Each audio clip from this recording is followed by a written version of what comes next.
Good morning बेटा। अब 16 number पृष्ठ निकालिए इधर, है ना।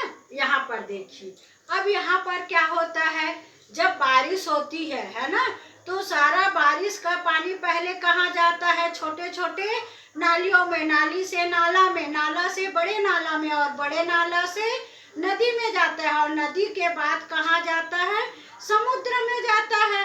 तब समुद्र में जाते जाते पानी क्या हो जाता है, धीमा हो जाता है, धीरे हो जाता है ना। इसी अवस्था को क्या कहते हैं, वितरिका कहते हैं। क्या कहते हैं, वितरिका कहते हैं। अब यहाँ पर क्या होता है, नदी इतनी धीमी हो जाती है कि वह अपने साथ लाए मलबे का निक्षेपण करने लगती है ना। अनेक प्रकार के मलबे लाती है ना नदियाँ।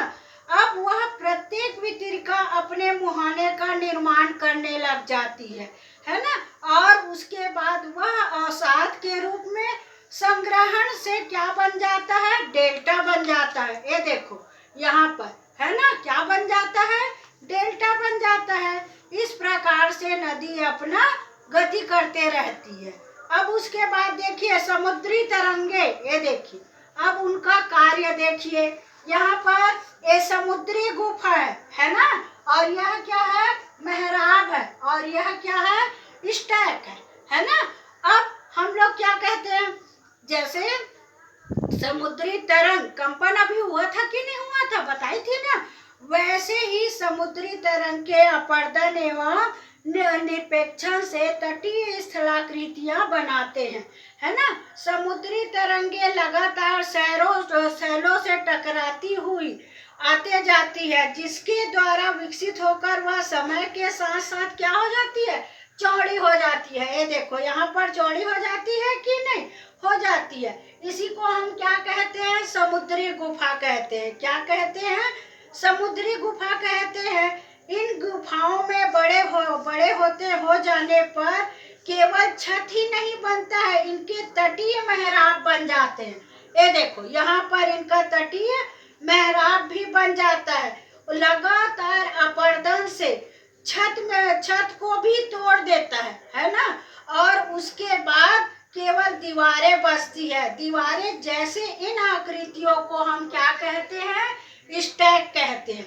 ये देखिए यहाँ पर लिखा है ना, स्टैक कहते हैं। इस प्रकार से समुद्री जल के ऊपर लगभग ऊर्ध्वाधर में उठे हुए ऊंचे शैल तटी को समुद्री भृंगु कहते हैं, है ना।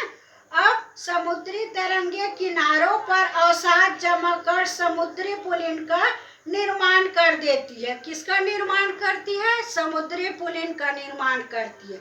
अब नीचे चित्र इधर देखिए, हिमनद के कार्य, है ना। हिम की नदी को क्या कहते हैं, हिमनद कहते हैं, है ना। जो नदी में बर्फ जम जाता है उसको क्या कहते हैं, हिमनद कहते हैं। हिमनद अथवा हिमानी बर्फ की नदियां भी कहते हैं, है ना।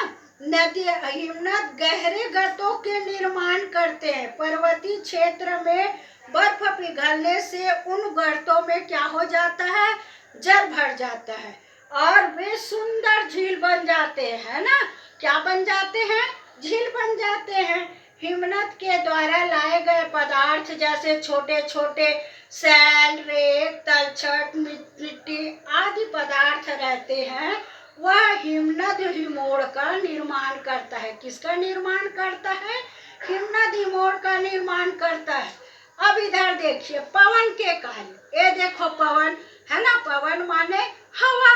आप लोग देखे हो ना, हवा चलती है तो कैसे अपने साथ धूल मिट्टी के कण लाते हैं, है ना। उन्हीं छोटे छोटे कणों को तो सैल कहते हैं।